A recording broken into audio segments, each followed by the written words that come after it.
మార్చి 19 ఉగాది పూజా విధానం మరియు నియమాలు, పాటించాల్సిన పరిహారాలు. అందరికీ నమస్కారం. ఈ నెల మార్చి 19వ తేదీ గురువారం నాడు మన తెలుగువారి నూతన సంవత్సరం ఉగాది పండుగ రాబోతుంది. అయితే ఇదే రోజున అమావాస్య గడియలు కూడా ఉన్నాయి. కాబట్టి ఈ ఉగాది పండుగను ఏ సమయంలో జరుపుకోవాలి, పూజా విధానం, పాటించాల్సిన నియమాలు ఏమిటి, ఉగాదికి సంబంధించి విషయాలన్నీ ఇప్పుడు మనం ఈ వీడియోలో తెలుసుకుందాం. మార్చి 19వ తేదీ గురువారం నాడు ఉదయం 6:55 వరకు ఫాల్గుణ అమావాస్య గడియలు ఉన్నాయి. కాబట్టి ఉగాదికి సంబంధించిన పనులన్నీ ఉదయం 7 గంటల తర్వాతే ప్రారంభించుకోవాలి. ఇక ఉగాది పండుగ వచ్చిందంటే చాలు, చాలామంది ఆడవారు తెల్లవారుజామున నిద్రలేచి ఇల్లంతా శుభ్రం చేసుకుని, పూజ గదిని కూడా శుభ్రం చేసుకుని, దేవుని పటాలకు పసుపు రాసి కుంకుమ బొట్లు పెట్టి ఇంట్లో దీపారాధన చేసుకుంటారు. అయితే ఈ ఉగాది రోజున ఉదయం 7 గంటల తర్వాతే మీ ఇంటిని కానీ పూజ గదిని కానీ శుభ్రం చేసుకోండి. పురాణాల ప్రకారం ఉగాది అంటే చైత్రశుద్ధ పాడ్యమి నాడే బ్రహ్మదేవుడు ఈ సృష్టిని ప్రారంభించాడు. కాబట్టి ఈ రోజున ముందుగా సృష్టికర్త అయిన బ్రహ్మదేవుడిని మనసారా స్మరించుకుని పూజించాలి. అలాగే ఈ ఉగాది పండుగ నాటి నుండే వసంత నవరాత్రులు కూడా ప్రారంభమవుతాయి. కాబట్టి దుర్గాదేవిని, లక్ష్మీదేవిని, విష్ణుమూర్తిని పూజిస్తే ఇంకా మంచిది. ఈ ఉగాది పండుగ నాడు ప్రతి ఒక్కరూ ఉదయాన్నే తలస్నానం చేసి పసుపు రంగు వస్త్రాలు కానీ, ఎరుపు రంగు వస్త్రాలను కానీ ధరించండి. తలకు మరియు శరీరానికి నువ్వుల నూనె రాసుకుని అభ్యంగన స్నానం చేస్తే మీ ఆయుష్ పెరుగుతుంది. ఈ పండుగ రోజున తప్పనిసరిగా ఇంటి గుమ్మానికి పసుపు రాసి కుంకుమ బొట్లు పెట్టి మామిడి తోరణాలతో అలంకరించుకోండి. ఉగాది రోజున ఇంటి గుమ్మానికి మామిడి తోరణాలు కడితే ఇంట్లో ఉన్న నెగిటివ్ ఎనర్జీ మొత్తం వెంటనే తొలగిపోయి మీ ఇంట్లోకి దైవాకర్షణ పెరుగుతుంది. ఇక పూజ చేసే ఆడవారు కాళ్లకు పసుపు రాసుకుని కుంకుమ బొట్లు పెట్టుకుని పూజ గదిలో బియ్యపిండితో ముగ్గు వేసి ఇంట్లో దీపారాధన చేసుకోండి. ఉదయం 7 గంటల నుండి 9 గంటల మధ్యలో ఇంట్లో పూజ చేసుకుంటే చాలా మంచిది. ఈ ఉగాది రోజున ఏది చేసినా చేయకపోయినా ప్రతి ఒక్కరూ మీ ఇంట్లో పాలు పొంగించుకోవాలి. ఇంట్లో పాలు పొంగించి ఆ పాలతో పాయసం తయారు చేసి లక్ష్మీదేవికి నైవేద్యంగా సమర్పించండి. శ్రీ కనకదుర్గమ్మ తల్లి ఆశీస్సులతో జ్యోతిష్యం చెప్పగలరు అమ్మవారి ఉపాసకులు రామచంద్ర సిద్ధాంతి గారు. మనలో చాలా మంది కొన్ని చెప్పుకోలేని సమస్యలతో బాధపడుతుంటారు. అంటే ప్రేమ, పెళ్లి, ఉద్యోగం, ఆరోగ్యం, వ్యాపారం, సంతానం, భార్యాభర్తల సమస్యలు, మనశ్శాంతి లేకపోవడం, ఇలాంటి మీ యొక్క ప్రతి ఒక్క సమస్యకు 100% పరిష్కారం చేయగలరు. స్త్రీ మరియు పురుష వశీకరణం ప్రత్యేకమైన మంత్ర పద్ధతిలో చేయగలరు. అయితే ఆలస్యం చేయకుండా నమ్మకంతో ఒకసారి ఫోన్ చేయండి. మీ సమస్యలకి పరిష్కారం దొరుకుతుంది, నాది గ్యారంటీ.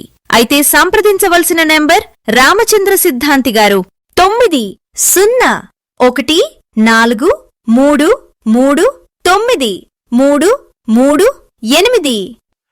ఉగాది రోజున ఇంట్లో పాలు పొంగిస్తే ఇక మీ ఇంట్లో లక్ష్మీదేవి స్థిర నివాసముంటుంది. ఉగాది రోజున పూజ చేసేటప్పుడు పసుపుతో ఒక చిన్న గణపతిని తయారు చేసి పూజిస్తే ఈ సంవత్సరం అంతా మీ పనుల్లో ఆటంకాలు లేకుండా విజయాలు సాధిస్తారు. ఈ రోజున ఆవు నెయ్యితో దీపారాధన చేస్తే అఖండ ఐశ్వర్య ప్రాప్తి కలుగుతుంది. పూజలో మీ పేరు, మీ గోత్రం చెప్పుకుని శ్రీ పరాభవనామ సంవత్సర ఉత్తరాయణ వసంత ఋతు చైత్రమాస శుక్లపక్ష పాడ్యమి తిథినాడు అని మనసులో తలుచుకుని ఈ ఏడాది నా కుటుంబం బాగుండాలని బలంగా సంకల్పం చెప్పుకుని ఇంట్లో దీపారాధన చేయండి. ఉగాది రోజున ప్రతి ఒక్కరూ ఉగాది పచ్చడిని తయారుచేసి పూజలో దేవునికి నైవేద్యంగా సమర్పించి మీ కుటుంబమంతా ఉగాది పచ్చడిని స్వీకరించాలి. మీరు తయారు చేసే ఉగాది పచ్చడిలో ఖచ్చితంగా 6 రుచులు ఉండాలి. తీపికి బెల్లం, పులుపుకు చింతపండు, చేదుకు వేపపువ్వులు, వగరకు పచ్చి మామిడి ముక్కలు, ఉప్పు మరియు కారం, వీటితో ఉగాది పచ్చడి తయారు చేసుకోండి. ఈ 6 రుచులు మన జీవితంలో ఎదురయ్యే కష్టసుఖాలకు, కోపతాపాలకు ప్రతీక. ఈ పచ్చడిని తయారు చేసే ఆడవారు ఉదయం ఏమీ తినకుండా ఉపవాసం ఉండి తయారు చేయాలి. కొత్తగా మట్టికుండను కొని అందులో ఉగాది పచ్చడిని తయారు చేస్తే అష్టైశ్వర్యాలు కలిసి వస్తాయి. ఇంట్లో పూజ పూర్తయిన తర్వాత శతాయుర్వజ్రదేహాయ సర్వసంపత్కరాయ చ సర్వారిష్ట వినాశాయ నింబకందల భక్షణం అనే శ్లోకాన్ని పఠిస్తూ ఉగాది పచ్చడిని స్వీకరించడం ఎంతో శ్రేయస్కరం. గోమాతలో 33 కోట్ల మంది దేవతలు నివసిస్తారు. కాబట్టి ఉగాది రోజున గోమాతకు అరటిపండ్లు కాని, పచ్చి గడ్డిని కాని ఆహారంగా తినిపించండి. సమస్త పాపాలన్నీ వెంటనే తొలగిపోయి ముక్కోటి దేవతల ఆశీర్వాదం లభిస్తుంది. అలాగే ఈ ఉగాది రోజు తప్పనిసరిగా కొత్తగా పంచాంగాన్ని కొని మీ పూజ గదిలో దేవుని చిత్రపటాల వద్ద ఉంచి పూజ చేసుకోండి. పూజ పూర్తయిన తర్వాత లేదా సాయంత్రం వేళ గుడికి వెళ్లి కాని, ఇంట్లో కాని శ్రీ పరాభవనామ సంవత్సర పంచాంగ శ్రవణం ఖచ్చితంగా వినాలి. ఇలా పంచాంగం వినడం వల్ల గంగానదిలో స్నానం చేసినంత పుణ్యం వస్తుంది. కాలపురుషుని అనుగ్రహం కలిగి ఏడాదంతా గ్రహదోషాలు లేకుండా ఐశ్వర్యం కలిసి వస్తుంది. అలాగే ఉగాది రోజున మీ పూజ గదిలో ఐశ్వర్య దీపం వెలిగిస్తే చాలా మంచిది. రాళ్ల ఉప్పుతో వెలిగించే దీపాన్ని ఐశ్వర్య దీపం అని అంటారు. మీ పూజ గదిలో ఒక చిన్న ఇత్తడి పళ్ళెంలో రాళ్ల ఉప్పును పోసి ఆ ఉప్పు పైన మట్టి దీపం పెట్టి దీపం వెలిగించండి. ఉగాది రోజున ఉప్పు దీపం వెలిగిస్తే మీ ఇంట్లోని దారిద్ర బాధలన్నీ తొలగిపోయి ఈ సంవత్సరమంతా మహాలక్ష్మీదేవి స్థిర నివాసం ఉంటుంది. అలాగే ఈ ఉగాది పండుగ కొత్త సంవత్సరం నాడు మీ ఇంటి గుమ్మానికి బూడిద గుమ్మడికాయను కట్టుకోండి. ఇంటికి నరపీడ మొత్తం వెంటనే తొలగిపోయి మహాలక్ష్మి కటాక్షం కలుగుతుంది. వివాహమైన ఆడవారు ఈ ఉగాది రోజున తులసికోటను పూజించాలి. తులసీకోటలో నెయ్యి దీపం వెలిగించి ప్రదక్షిణాలు చేస్తే ఆడవారికి దీర్ఘ సుమంగళ యోగం కలుగుతుంది. మీకు వీలు కుదిరితే ఉగాది నాడు ఉదయం ఇంట్లో పూజ పూర్తయిన తర్వాత 5 ముత్తైదువులను మీ ఇంటికి పిలిచి వారికి తాంబూలం అందించండి. మీ కుటుంబం మొత్తానికి మంచి జరుగుతుంది. ఇక మీ డబ్బులు వృధాగా ఖర్చయిపోతుంటే ఈ ఉగాది పండుగ నాడు మీ బీరువాలో లేదా మీ పర్సులో పచ్చకర్పూరం పెట్టుకోండి. ఈ పండుగ రోజున మీ తల్లిదండ్రుల ఆశీర్వాదాన్ని తీసుకోండి. పెద్దల ఆశీర్వాదం తీసుకుంటే ఆయురారోగ్యాలు, విజయాలు కలుగుతాయి. ఈ ఉగాది వేళ మీకున్న స్తోమతను బట్టి పేదవారికి ఏదో ఒకటి దానం చేయండి. ఈ ఉగాది పండుగ రోజున ప్రతి నిమిషం శుభముహూర్తమే కాబట్టి ఈ రోజున కొత్తగా పనులు ప్రారంభిస్తే చాలా మంచిది.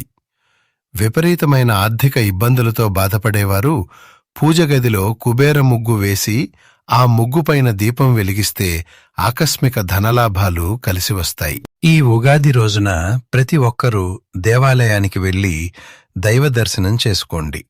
విశేషంగా గణపతి దేవాలయానికి వెళ్లి గరీకను సమర్పిస్తే శుభం కలుగుతుంది.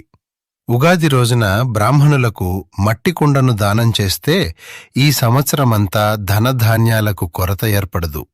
అలాగే ఉగాది రోజున సాయంత్రం 6 దాటిన తర్వాత ఇంటి ముందు శుభ్రం చేసి ఇంటి గుమ్మం బయట 2 దీపాలు వెలిగించండి. మహాలక్ష్మీదేవి మీ ఇంట్లోకి వెంటనే అడుగు పెడుతుంది. ఈ ఉగాది రోజున జుట్టు కత్తిరించడం, గోళ్లు కత్తిరించడం అసలు చేయకూడదు. ఇవి మీ ఇంటికి దారిద్రాన్ని ఆహ్వానిస్తాయి. మాంసాహారాన్ని కూడా తినకూడదు. అలాగే ఈ రోజున తప్పనిసరిగా మీ ఇల్లంతా పసుపు నీళ్లు చల్లుకోండి.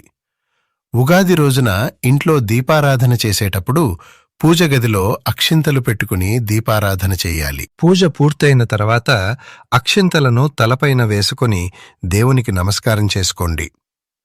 ఉగాది రోజున మధ్యాహ్నం సమయంలో నిద్రపోకూడదు. ముఖ్యంగా భార్యాభర్తలు బ్రహ్మచర్యం పాటించాలి. లక్ష్మీదేవికి తమలపాకులు అంటే చాలా ప్రీతికరమైనవి. కాబట్టి ఉగాది రోజున లక్ష్మీదేవి పటం ముందు తమలపాకులు పెట్టి దీపారాధన చేయండి. మీ ఇంటి ఆదాయం వృద్ధి చెందుతుంది. గురువారం నాడు ఉగాది పండుగ వచ్చింది కాబట్టి దక్షిణామూర్తి స్తోత్రం చదివితే విద్యార్థులకు విద్యాబుద్ధులు, వ్యాపారస్తులకు లాభాలు కలుగుతాయి.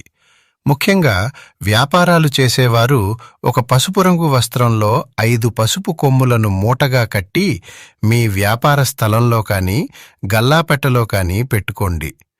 జాతకంలో శని దోషాలతో బాధపడేవారు రావి చెట్టు కింద దీపం వెలిగించి ప్రదక్షిణాలు చేయండి. ఏలినాటి శని దోషాలన్నీ తక్షణమే తీరిపోతాయి.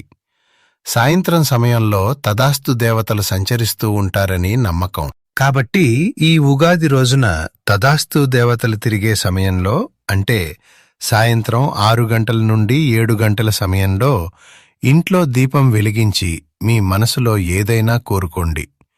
కోరిన కోరికలన్నీ ఖచ్చితంగా నెరవేరుతాయి. కొత్త ఏడాది మంచి ఆలోచనలతో ప్రారంభించండి.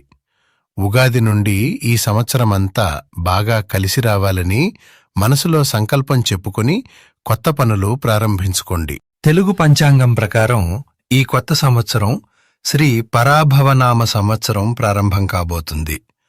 ఉగాది రోజున ఇలాంటి చిన్న చిన్న నియమాలను పాటిస్తే ఈ ఏడాదంతా ఐశ్వర్యం, ఆనందం, శుభాలు కలిసి వస్తాయి. ఈ వీడియో గనుక మీకు నచ్చినట్లయితే ప్లీజ్ లైక్ చేసి సబ్స్క్రైబ్ చేసుకోండి. ధన్యవాదాలు.